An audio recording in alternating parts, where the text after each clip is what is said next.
Public Radio, 88.9 FM, the broadcast service of Morgan State University, WEAA, Baltimore. 88.9 FM reminds you that the views expressed on WEAA programs are those of participants and not necessarily those of Morgan State University, the staff, management, or underwriters of Baltimore's home for cool jazz. WEAA 88.9 FM.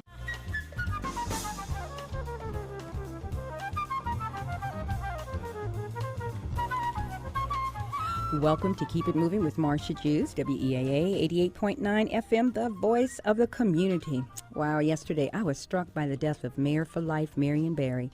His death has brought back wonderful memories of my life in Washington, D.C. It was a time where a young, divorced, single mother had the opportunity to be in a city that was thriving and black people were doing their thing economically.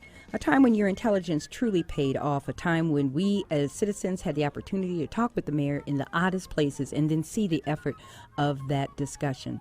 Marion Barry won 4 terms as mayor because he did not dismiss anyone who was a resident or did business with those who found diversity the basis for which any and everything was done. We celebrate his life and hold his vision high and hope that all mayors will look at the vision and their results to make their cities as inclusive. We can only hope.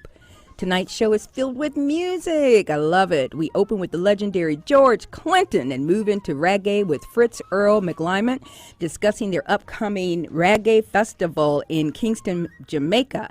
And then we'll conclude with the gospel concert coming to Baltimore at Heritage United Church of Christ with their senior pastor, Reverend Julius Jefferson, Dr. Ann Emery, and the infamous Damon is coming, who is here on this campus. And of course, I don't have that paperwork right in front of me. So, I'm so slow. That's terrible. Forgive me, Danton Whitley and Mosaic Sounds Band will be in town Friday, December the 5th. You're listening to Keep It Moving with Marsha Jews, WEAA 88.9 FM, the voice of the community. Up and down the hang-up alleyway, with a groove I only got, we shall all be moved. Ready or not, here we come, getting down on the one which we believe in. Can I get it on my good God? Well, I don't know about you all, but I grew up on these songs, and I was so tickled to find out that George Clinton had written a memoir, and I'm telling you, this book is filled with information and talk about memories. He revolutionized R&B during the 70s, twisting soul music into funk by adding influences from several late 60s acid heroes. Jimi Hendrix, Frank Zappa, and Sly Stone. The Parliament Funkadelic Machine ruled black music during the 70s, capturing over 40 R&B hit singles, including 3 number ones, and recording 3 platinum albums. George Clinton. What's up? What's up, baby? You got it. You got it. I'm telling you, this book was a riot. I loved it. Well, you lived it. That's the best. Let me tell you something, man. I'm from South Bend, Indiana, and we were partying hard down there in between Detroit and Gary. Oh, yes. Yes, that knee deep and flashlight in One Nation. Right. Then more bounce to the house and boots. Oh, yeah, we was having big fun back in those days. Yes, we really were. We still do. Yeah, it's a different kind of fun, though. So you were raised in New Jersey. Yep, I went to school in New Jersey, born in North Carolina, raised in New Jersey, then moved to Detroit, for the Motown eras. Mm-hmm. Now, in this book, you really talked about your family and your past and what that root meant for you. And you said that you learned hard work from we've got a little bit of something coming in the background. Oh, I got it. It's cool. Okay. You were talking about you learned hard work from your father and love of music for your mother. You want to talk about that? Right. Well, like I said, my daddy, he was one of those people that worked at a mill in New Jersey, down there where they unloaded the ships and things. And my mother, she was, she liked to dance. Her and her sisters. I would see them getting ready to go out to shows and stuff. And I would listen to Louis Jordan and B.B. King, all the stuff that she liked. And I think that's gave me my feeling for music. But like I say, the work hard ethic, my daddy put us straight to work as soon as we got to 10 years old. He had us on the wagon selling watermelons and potatoes. Right. And you know what? That's what you have to have, that type of rooting to understand how to work. And I think a lot of us. I mean, once what people think that I should have a problem, having done this all those years, and when it was very easy to me because I like what I'm doing. If you like what you're doing, it becomes very easy. And if you're really used to working hard at something, it becomes quite beneficial for you. So I put in a lot of work because I love what I'm doing. Along with that book came an album called Shake the Gates with 33 songs on it. Nobody's ever done that, but that's how much we enjoy what we do. Right. And I think that's what's really important about you, because you all paved the way for so many. You changed the whole sound of Motown. You came in with a thump. Let's talk about Frankie Lyman and his influence on you. Well, that was the beginning of the change in R&B music. Frankie Lyman with the teenagers doing rock and roll versions of R&B music. Him and Little Richard and Chuck Berry and all of them. That was the beginning at 55, 56. And that's what got me excited, you know, because I was already into the Spaniels and the Flamingos vocal groups. But the Shirelles and Frankie Lyman was a new era of that. And that set the tone for me to enjoy a younger sound, which, you know, they were like the Michael Jackson of the 50s. Right. Okay. And after that, Motown just turned out a whole stable of stars. So they really blew my mind, and I wanted to be a part of that. You know, after having, you know, worked on Broadway at the Brill Building with, you know, the 50s rock and roll singers. Well, you know, when you came out of it too, then you started looking at the other rockers, and you did crossover before people even understood what crossover was. Right. I mean, it actually, you know, what they was calling crossover was actually crossing back over into what the music that my mother liked. Wow. Explain that. We had basically gave that music away because we considered rock and roll to be white music, when it basically was Little Richard, Chuck Berry, you know, and all of those guys that started it. But by the time it got to the late 60s, rock and roll was considered to be white. But we were watching Jimi Hendrix play Muddy Waters music, and it was considered white when I knew it was the same music that my mother liked. So we figured the same music that my mother liked, there was another period called funk music. Okay. The closest you could get to that would have been the New Orleans type of stuff. Yes. You know, get out of my life, woman. That was funky, you know, in the 60s too. So we say we'd take the Motown sound, the New Orleans feel, put them together and play them real loud. And basically it would be just what the white boys are doing with rhythm and blues. Right. And rock and roll, they turned it up real loud, and they was playing basic Muddy Waters. And they played it loud. Jimmy did the same thing, and it was a brand new music. What did the loudness have to do with it? It was another energy of the industrial age. Okay. You know, machines. Now it's the computer age. So your music going to sound very much computerized nowadays. It's right on time. You know, with the electronic music, that's the sound of, you know, the new era. So we're gonna have to get used. We're gonna have to get used to that and make that funky. I don't care what period it is. We're gonna make it funky. I don't care what they're doing it with. They can do it with computers. They could do it with spitting the beat. You know, like hip hop. Right. Came out spitting the beat. That was cool. Funk is the DNA for hip hop because we know how to insert our part into whatever's coming along. We get right in the midst of it by dealing with kids. We deal with kids from 10, 12 years old, we watch them. They will let you know what the new music is going to be about. I think that's really interesting because when we make those comparisons, so I graduated from high school in 70, so I was right coming at that cusp. And what was really important for me was seeing that transition and seeing those people coming to Top Deck in South Bend. But it was a gradual move. It was you heard it, but then all of a sudden there's a whole new sound that didn't relate to anything. And it was just a frenzy once we got in there to dance.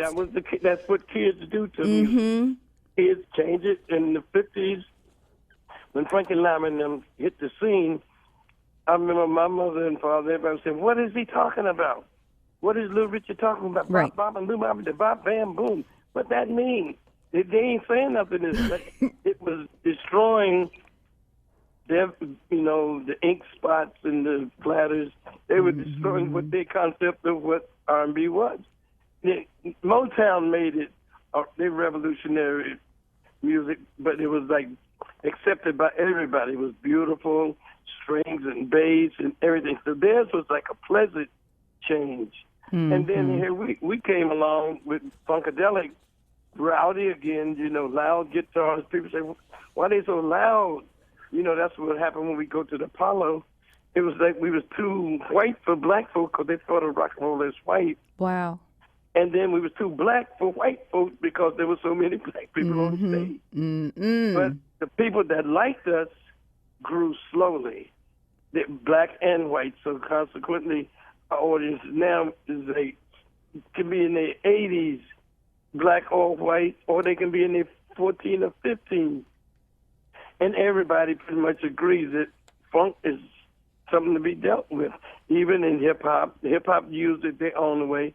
They sampled just a little bit of funk, and it works for that new medium of sampling and making a record. Right. Republic Enemy made record was phenomenal for, yes, it was. what they were doing. Yes, it was. For what they were doing. Rakim was phenomenal for what he can say with words, and the same thing with the Eminem. It's the first music where race relation got its best out of it. Seemed like it shouldn't have been because it seemed like it's so aggressive. But anybody that know anything about playing the dozens, right? The loser is the one that get mad first. That's right. That's exactly right. So hip hop, there was never a chance for it to get nobody being mad, but you always had to watch out for the people on the sidelines. And ooh, you talking about your mama? Right. Ooh, egging you on.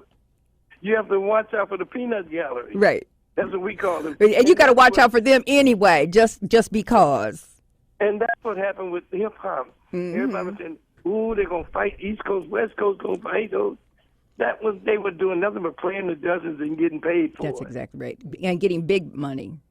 And get big money. You can't. I ain't mad at that. No, at all. And a lot of them are taking your stuff, Snoop and all of them. They are playing your work, man.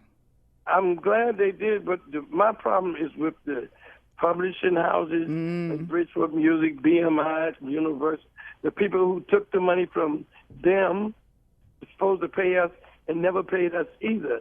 Oh, now that's deep. Now they want to take the copyrights from our heirs. That's what I'm fighting for now. They try to take the copyright, not just the money, but they try to take Knee Deep in One Nation forever from my heirs, and that's what I'm fighting for. In that book on page 379 on. Right. That's the reason I wrote the book. Well, what we can do here, we will do whatever we can to make sure that message, because there's been a lot of piracy and everything else on people's music and intellectual property. There's a website called flashlight2013.com. If people can get familiar with all this stuff that's going on with myself and a lot of other hip-hop artists, new artists, all of them have the same problem. Yep, it's huge. If they could check out flashlight2013.com and then see all the stuff that we're going through and what kind of help we can offer each other. Okay. Myself, Sly Stone, all of this, we're in the same predicament with our lawyers, being part of the conspiracy. And it's And hard that's to what get it out is. of it. It's hard to get out of it because it lobbies very well, Congress very well, and it's that level. I mean, it's over $250 million. Right. We're talking about 20 years of music that we never got any parts of. That's deep. And they're not trying to And give it it's- up. They're not trying to give it No, up. and it's still going on right Yeah. now. See, I mean, every time you turn around, there's a commercial or a movie. Mm-hmm. But the thing is, they're trying to take it now from our heirs, which means they're trying to take it permanently. Well, and I know that there are a lot of entertainers that have the same issue. So maybe what we should be looking at is how do we get a lobbyist group developed for this type of thing? That's what we done visit all the Congress, you know, and the senators. We done did it all, but we're going to keep on. Our next thing, we got a tweeting army that's getting ready to get started. Well, that's like this is the new street team. This is the new street team. New street team. The tweeting army is going to be the new police, too. Listen, George Clinton, we're going to have to come back and revisit this. And I'd really like for you to come back. You know, let's do some check-ins. I would love to. You just let me know. I will. I talk a lot. I know, and we love that you talk. And moreover, we need to be looking at this flashlight to 2013.com. George Clinton, you got to get the book. Brothers Be Yo, like George. Ain't that funky? Kind of hard on you, Kind huh? of hard on you. Brothers Be Yo, like George. That's also the first single off the album. All right, baby. Take care. Thanks a lot. All right, thank you. How we want the bump. Give up the bump. How we need the bump. We gotta have the bump. How we want the bump. Give up the bump. Well, now we're going to go from the funk to reggae. We have with us Fritz-Earl McLymont, who is a member of the Jamaica Association of Reggae Artists, and he's also a founder and current managing partner of McLymont, Kunda and Company, a New York-based international trade and business development consulting firm here in the U.S., Africa, and the Caribbean. And he's a co-founder of the National Minority Business Council, and it's a 42-year-old nonprofit dedicated to the growth and sustainability of small minority and women-owned enterprises. Hello there. How are you, Fritz? I am well, Marsha. How are you today? Welcome. I'm wonderful. So I'm really excited about this Jamaican festival that's going on, Reggae Festival in Kingston, Jamaica, in February. In February, yes. Yes. For the last about 8 years, the Reggae Month is the entire month of February, from the beginning all the way through to 28th. Mm-hmm. And every week there are free concerts on Tuesdays and Wednesdays, and discussions and other programs taking place during the day for anyone interested in reggae. This has been going on now for, like I said, 8 years. Wow. And this year we became involved with the National Minority Business Council, or a Global Entrepreneurship Center, to assist the Jamaica Reggae Industry Association, JARIA, in promoting the concert internationally. I love it. The festival, rather, internationally. So now, when you are looking at this goes into the whole thing for tourism, and it just changes the whole dynamic in a period where most people in the United States and abroad are not trying to be in a very cold place. That's correct. So we need to go to Kingston. That's right. Now, it's a whole month. So what all are you going to be doing for a month? That's a lot, Fritz. It's a lot. And it's actually what you call a reggae village will be established at the Ronnie Williams Entertainment Center. Mm-hmm. And it will be open all day from 11 on. And people will be milling around. There'll be stages if people want to go and individuals like to perform. And just put a blanket out in the center, relax and have fun, discuss reggae music. During the day, there'll be discussions on, for example, the Open University, which will be discussing the history of reggae. Oh. Or there'll be themes. Mm-hmm. Each week there'll be a theme for example, Genesis or Two Generations or Bloodline, where you'll have the discussion maybe on the history of reggae or the instruments that were used or any aspect of the movement. And then the next day, on the Wednesday or the Tuesday, there'll be artists of two generations of artists who will be performing.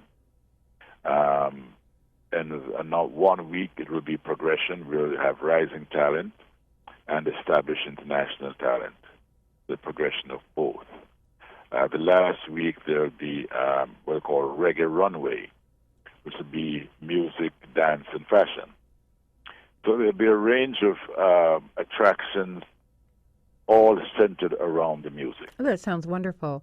So now you're already in its planning because this is December. So now's the time for you to be on the show to talk about how people can actually get there, what infrastructure you have for that, where people can stay. Is there a website that we can? Yeah, there's if one should just Google Reggae Month, that will get them to the JARIA website, www.jaria.org, JARIA.org. And on the JARIA site, you'll find media information, if you're representing the media, general information on the event, on the festival, accommodations. All those contacts are online. Okay. And the Jamaica Tourist Board, they've been promoting Kingston as where one should be in February for reggae. As you know, there's also the Trenchtown Festival, and there's a Dennis Morgan, which are happening in February as well, all in Kingston. So are there is there going to be the possibilities of vendors coming to Kingston? Vendors? Yeah. Could vendors, Yes. people who have businesses in the United States, is there going to be an opportunity for them to sell their goods at this concert or during that month? During the day, during the village, there'll be vending. But that's information they can get on the JARIA website. Okay. And the JARIA website stands for Jamaican Association? Jamaica Reggae Industry Association. Okay. So they have been responsible for promoting this as the industry's way of giving back to the community. The concerts are all free, and the artists perform for free. Oh, wow. And that's their contribution. Oh, that's wonderful. This year we're having one young artist from Nigeria. I think her name is Neka, a rising star in Nigeria. She'll be there. In the past, we've had artists of the Dubtronic crew, Chereen, Sly and Robbie, Sizzler. So are you going to have any of the Marley family? Not sure. That has not been confirmed yet for this year. But they may pass through. Well, we like passing through because they always, usually when somebody's passing through, they end up on the stage for a couple of hours, and we have dancing in here talking about all night. Right, exactly. That's easy to happen. Like we say, you get the vibe and you're That's involved. Exactly right, and it's all about that vibe. So now It's all about the vibe. It's all about the music. It really is, and I'm a reggae girl, man. So now. Okay. Here's a question for you. As the minority business organization in New York, what made you all decide to take on this large effort in Jamaica? Well, when we started the Global Entrepreneurship Center, one of the first industries we looked at as being impactful to Africans, whether you're in the Caribbean, Africa, United States, it's the media and entertainment industry. Because culture is critical, both in terms of economics, culture, or social well-being. Right. The center focuses on jobs, wealth, social and economic stability. Reggae has been a very, very positive force globally. Right. In terms of our people. And the opportunity came for us to take the festival internationally, increase the revenue that they've been streaming the concerts free for the last 3 years, and we're now working with them to help monetize as an organization. It's a not-for-profit organization like ours. So our decision was to make this profitable Right.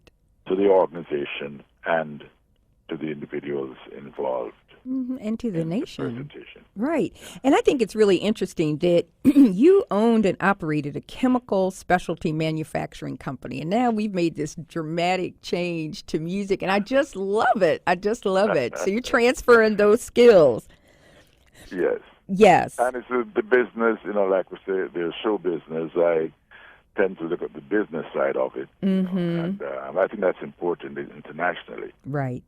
And we have to be more aggressive in terms of what we do on the business side. Mm-hmm. And we have professionals here in the center that's involved in businesses, actually, Okay. in talent management, production. We have folks involved in streaming and videography. Oh, that's so we have the wonderful. resources here that we can take these resources and create content, create good quality product, good quality content that can be distributed. And the markets I'm looking at, really, Marsha, my focus is China and Africa. Yes. I understand that. The numbers are there, and if we have quality content that we can get to those markets, it's a win-win situation for everyone. Well, we're going to have to hear more about that. And, I love it up there. You all have done a great job. I love the incubator and all the work that you all are doing. So I'll probably see you in the next couple of weeks or so. Please, be glad to have you over anytime. All right. You're now part of the family. Well, I love it. I love it. I love being adopted. Yeah. All right. Great. Fritz. Well, thank you very much, Marsha. Thank you. All right, you do the same. Fritz-Earl McLymont and the Jamaican Association for Reggae Music Festival coming up in February. It's going to be a powerful program. You're listening to Keep It Moving with Marsha Jews, WEAA 88.9 FM, the voice of the community. Come on back. We've got a great closing of the show.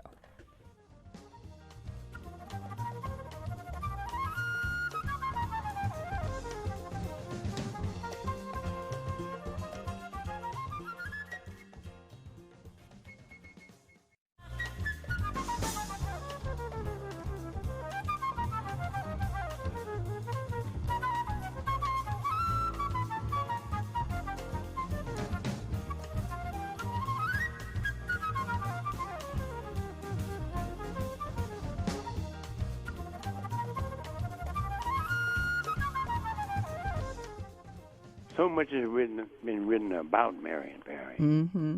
all over the country, all over the world, all over D.C.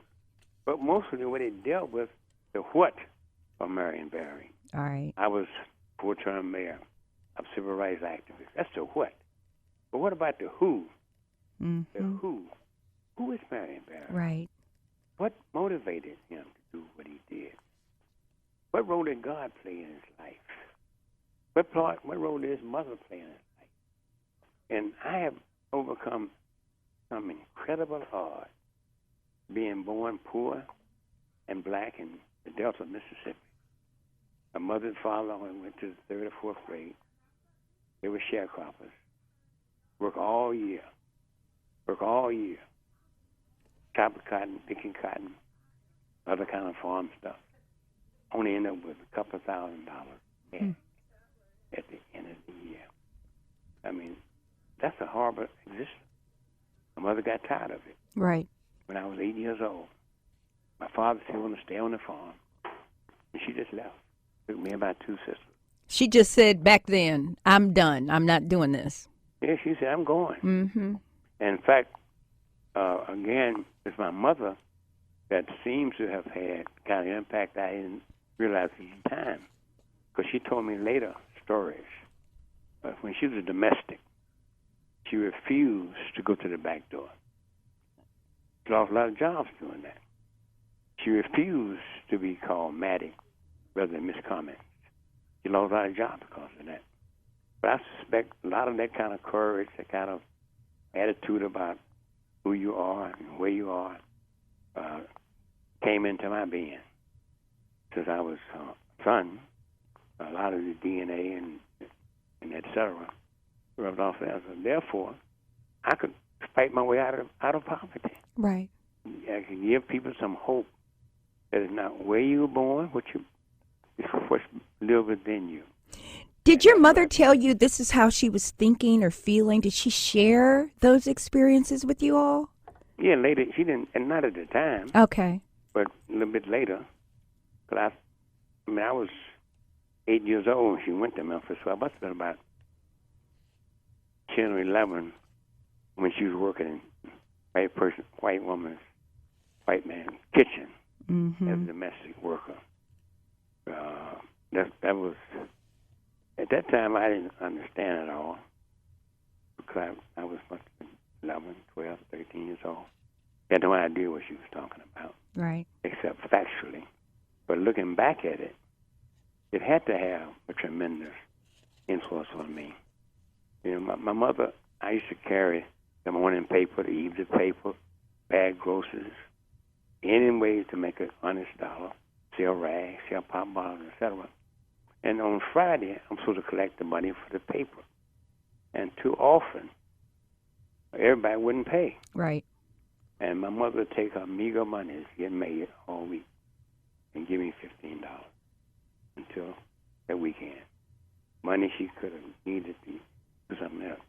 Those are the kind of things that influenced my life, as well as a strong belief in God to be able to overcome so many options.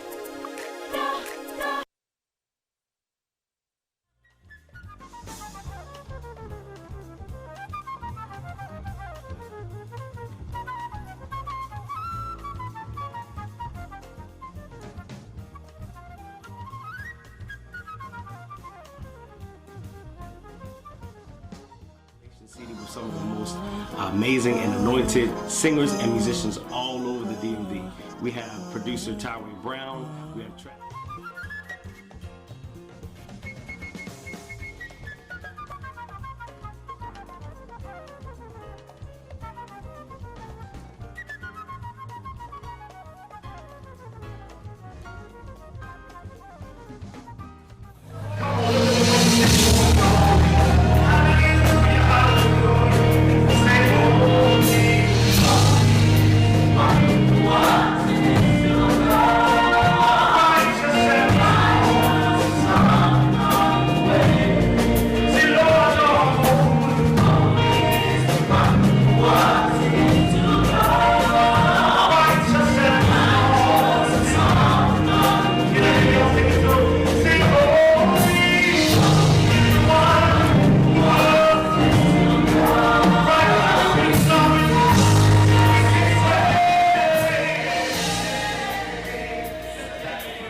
Welcome back to Keep It Moving with Marsha Jews, WEAA 88.9 FM. And we were trying to get this music for Mr. Danton Whitley, and I'm going to tell you something. It is wonderful. It doesn't sound like we did it too good. Dan's sitting here going, oh, that came off of YouTube. That's okay, Dan. So now what they have to do is come and listen to you. And we have Dr. Ann O. Emery, who's the president of the Church Council at Heritage United Church of Christ. And Dr. Emery founded the STEM program in school here in Baltimore. We're going to talk a little bit more about her background, but we need to introduce Mr. Whitley. So, Dr. Emery, would you assist us in this? Well, we're excited to present Mr. Whitley to the Baltimore community. Heritage United Church of Christ, I think you know, was established over 50 years ago. It was a part of the civil rights movement. We were established because of racism, and when we came to Baltimore, then we were not welcome in the churches here, so we had to start a church. Wow. And a church based on the justice issues that faced African Americans. And this experience was started by a small group of people, but expanded to, at one point in time, to over 500. But now we are looking at how we can share our ministry, our mission, and continue the effort in terms of rights for all people justice issues are very important to our denomination and to our church.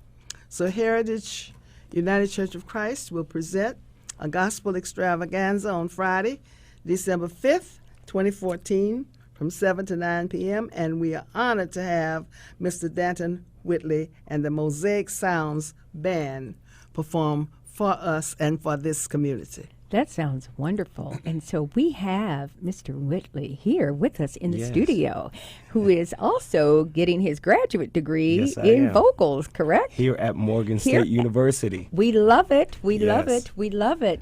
So tell us about this wonderful, illustrious career. I want to first say I'm so excited to be a part of this wonderful event to carry on this legacy. I graduated from Morgan State 2010 under the direction of Dr. Conway with the Morgan State University Choir. My degree was in vocal performance. I'm here again getting my master's degree in music, emphasis in vocal performance, classical voice.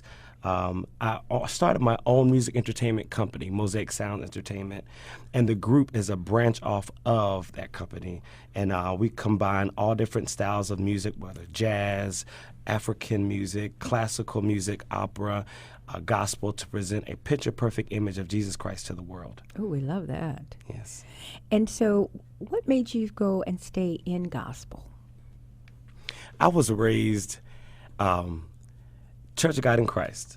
And my father's a pastor, Pastor Robert W. Whitley, and he instilled in me the principles of Christianity and Jesus Christ. And I love God, and I love Jesus with my whole heart. I can't stray away from gospel music. I can't stray away from telling people about Jesus Christ. It's just been instilled inside of me ever since a child. Well, Reverend, you better watch out. It sound like he ready to go preach next. What you think? Welcome, welcome. We always like to hear a good message, Certainly. especially in song. And if he gets carried away a little bit and want to tell us about his journey, he's more than welcome to. Oh, I love it. Well, and you know, I'm sitting here talking to Pastor like I know him, like he's my best friend.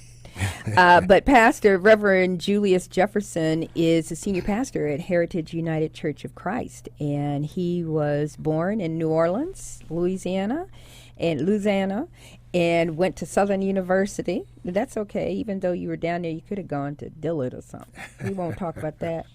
And he has pastored churches in Alabama, New Orleans, and Lake Charles, Louisiana, LaGrange, Georgia, and Newburgh, New York, and you finally ended up in Baltimore. So you've served as the area executive secretary for Central and East Africa with the General Board of Global Ministries. That's a huge career. Yes, it's been a wonderful journey. And how long have you been at Heritage? 12 years. 12 years. And so is this the first concert of its kind? That Is the first concert of its kind. So now, Dan, you know that's a big. Yes, it is. You got to A lot of weight bring on my it. shoulders. You got to bring it. You got to Got to. bring it. How many people are in your band? I have 9 singers. Uh-huh. And That's large. Isn't that large? Yeah, we do at least 6 to 9 part harmony at Wow. a time. So everyone will be on their own voice part. So 6 it's a to lot. 9? 6 to 9 part harmony. See, that's something you learned Certainly. at Morgan. Let me show you. This is what we. Yes, ma'am.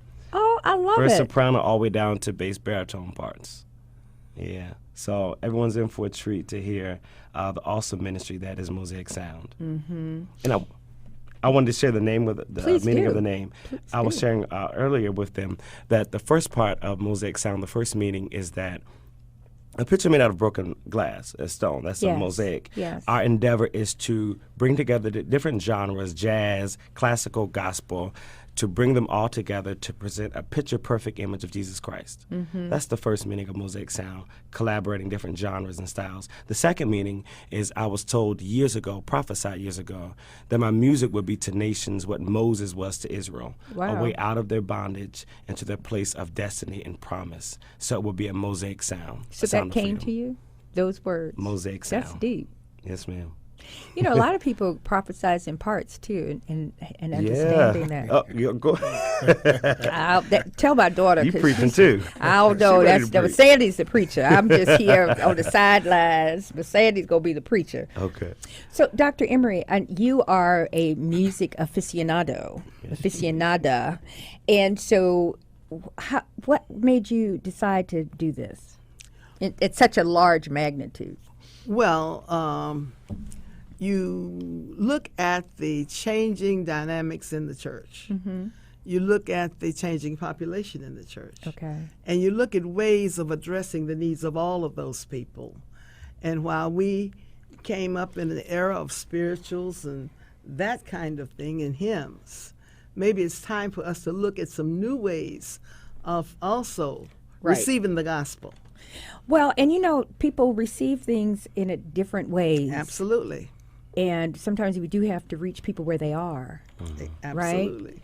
So now, you were talking earlier about a committee of people helping you create Heritage.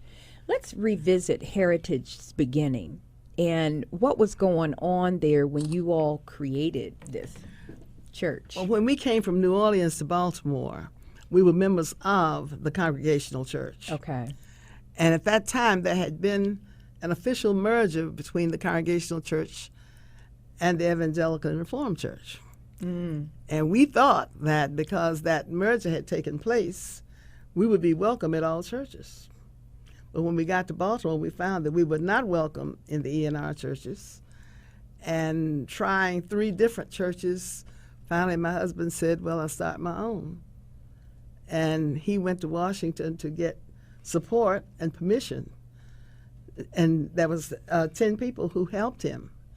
And those people, most of whom are now deceased, but the legacy is there, the building is there, the mission is there, Mm-hmm. and the mission must continue. That's beautiful. Now, Pastor, that's a big undertaking to walk in with folks who actually created the church, Mm-hmm. and they had their own vision for the church. What made them select you? Well, when I came to the church, I felt right at home, Mm-hmm. and I felt like it was a marriage made in heaven, really. And we've got a interesting group of people, a wonderful group of people, and we all love each other. And they loved me and embraced me and welcomed me into the body and invited me to become the called pastor. And I felt like it was really God's will. Mm-hmm. And I've never felt anything different from that. And we've been in process of tweaking our vision and our mission so that it aligns with, the environment that we're in. And everything is just working together as if it's divinely ordered. Mm-hmm. And I'm just a part of it and traveling along with a group of wonderful people. That's wonderful. And when there's divine intervention, you don't have to worry about much, right? No, not at all. When you know it's God's plan. Mm-hmm. So I'm really wondering what keeps the churches relevant at all today. You have so many television evangelists. You have so much going on the radio. You got 9,000 channels on Dish Network. How do we keep people coming to the church, number one, and for the church to be able to try to keep up with everything, the changing arena, the changing landscape? Go ahead. We have to be about addressing the needs Mm-hmm. of the people where they are. And if you find that one thing doesn't work, you try something different. Everyone's needs are different. And we have to look at ways of addressing it, whether it's technology has made a big difference Yes. in the way people receive the message as well. Yes. And communication is so rapid now Yes. that we have to address that need as well. Mm-hmm. But a new kind of presentation in terms of mosaic sound is going to be different for our people. Mm-hmm. And there are going to be those who will be critiquing it, and those who are going to buy into it, and those who are going to try to emulate that. So, you never know what's going to work. But I'm interested in seeing whatever it is out there that causes people to want to follow Christ. Mm-hmm. I love that. Yes, and I also think that the difference between us and the televangelists is that we have a relationship with our people. Mm-hmm. And you can watch TV, but you can't have a relationship with And the that's televangelist. huge. Amen. That's huge. That's huge. And a lot of people talk about that disconnect in church, where they're even in church in many cases, because sometimes we get too large that we can't always address all of the needs of the people. Yeah, the Bible says how good and pleasant it is for brethren to dwell together in unity. And you can't really feel unity sitting at home on your couch. You Right. can't. It's something that happens when you come together with believers, and some warmth, some unity, some strength that comes when you actually walk into the church with people who love you and love God. And that's powerful. You know, when I first went to Heritage, I felt right at home. I haven't been back in a minute or two, so I know Dr. Embry go remind me later, girl, child, you need to come on to church. But I felt that coming there back then, that there was just something very special about it. So Danton needs to leave. Oh, yeah, I'm going to call you out. He's trying to sneak out of here. I want you to say something about what you're looking forward to on the 5th and being with everybody. I'm looking forward to seeing everybody. I'm looking forward to an awesome night of music, awesome night of ministry, and an awesome night of worship. So I'm so excited. I'm grateful for this opportunity. Thank you, Pastor. Thank you, Mama. Thank you, Mama. Thank you, Sister. See, we're all family now. We all family. Yeah, we're all family. We're all family. Yeah, but I'm so excited. Looking forward to sharing our ministry with the church and with Baltimore. It is truly unique, and I pray that it's received well. And that's going to be on December the 5th. December the 5th. So we will see you in all your glory with your 9 angels standing up there with you, right? Yes, ma'am. All right. All right. Danton Whitley. We'll see you then. But we still have Pastor and Dr. Emery here with us. So, Pastor, in looking at Baltimore and all the things that are going on in the city, and I see that you've had a nice broad spectrum of a career. How are you engaging young people? That whole middle school, high school, how do we engage these children and get them back in church? What are we doing special? Well, here again, you have to have a relationship with them. And we had a youth pastor who left us a few weeks ago, Okay. A Morgan graduate who was in Dr. Carter's choir and who graduated from Virginia Union and had a Master's of Divinity degree. He moved to Selma, Alabama, so he was Wow. caring for our young people. And since that time, we've had a young lady to step in who's very gifted, who has a passion for young people, and who is really dedicated. And really the bottom line is that you have to have a relationship with the young people. I mean, you have to have an intimate walk with them, and you have to understand their needs, and they have to feel that they're wanted, that they are embraced, and that they're understood.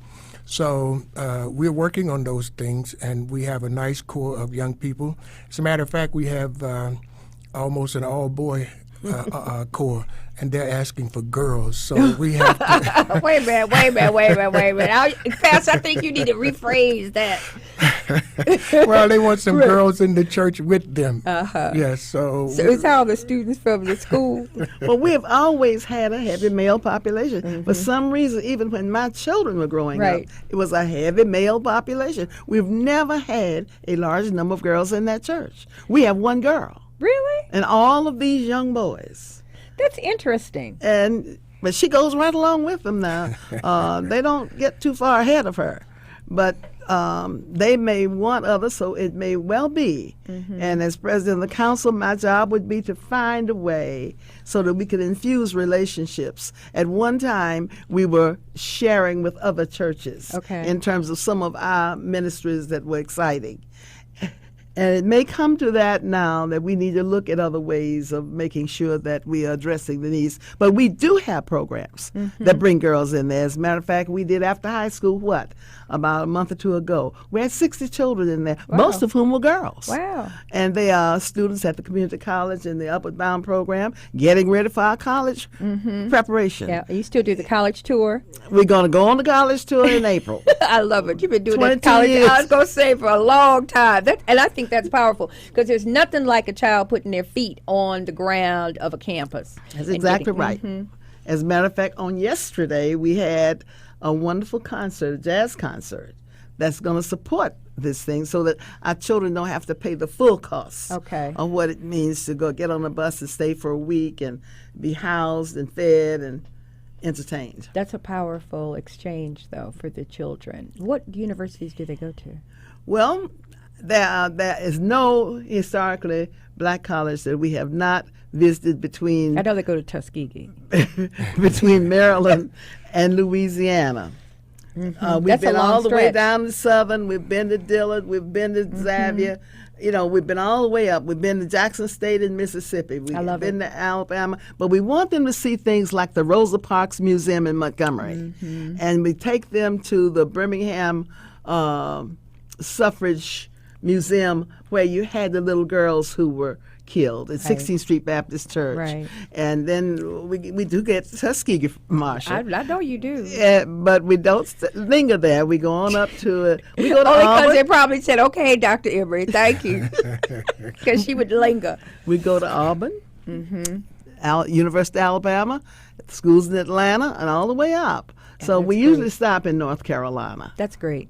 And, I think the thing of it is, there are some great schools here in Baltimore, but sometimes children need to have that out of state, away from your family kind of experience. Now, when you look at the youth and their programs, what do you think, and just a broad conversation as a pastor here in the city, what do you think some of the issues are that we just had an election, we have a new governor. We have a lot of things that are going to change. What do you think that we should be addressing and focused on? We as voters, we as citizens, what should we be focusing on for our children? Well, one of the things we can do is improve our schools and really concentrate on preparing our young people and making sure that they're in school. And also, we need to have activities for them once they're out of school, constructive activities that are supervised properly, and have a real plethora of those, and make them readily available to our young people. And they need guidance. We need to involve organizations and institutions more in the life of the community. It takes a village, right? And we all need to be involved in that process. Yeah. Well, and I think that this is, I don't know, but when you look at a whole new group of politicians in place, they're there, but we need to interface with them. Yes. We have a responsibility. Yes, we do. To pull them in and interface with them and share with them the kinds of things that our children need. If you know, as I know, that test scores are critical. Yes. Parental involvement is critical.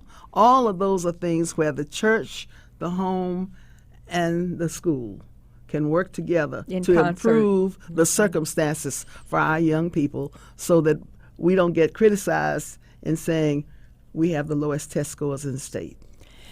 But now you're a teacher and you've been in school. How do we get past? I don't know about this core curriculum business. This core testing. Whatever. What do you think? Maybe none of us know a lot about it, but whatever it is, we got to address it. We have to understand it and make sure we are addressing the needs of the children who come. And it begins at pre-kindergarten. Yes, it does. You see, often our parents wait until it's late to get started about college preparation in high school. That's not where you begin. You begin back at the elementary school, making sure that the fundamentals are there and that they have a grasp of language and computational skills. I always laugh at this because, I'm old. But, the reality is that it was just the 3 R's, reading, writing, arithmetic, period. Right.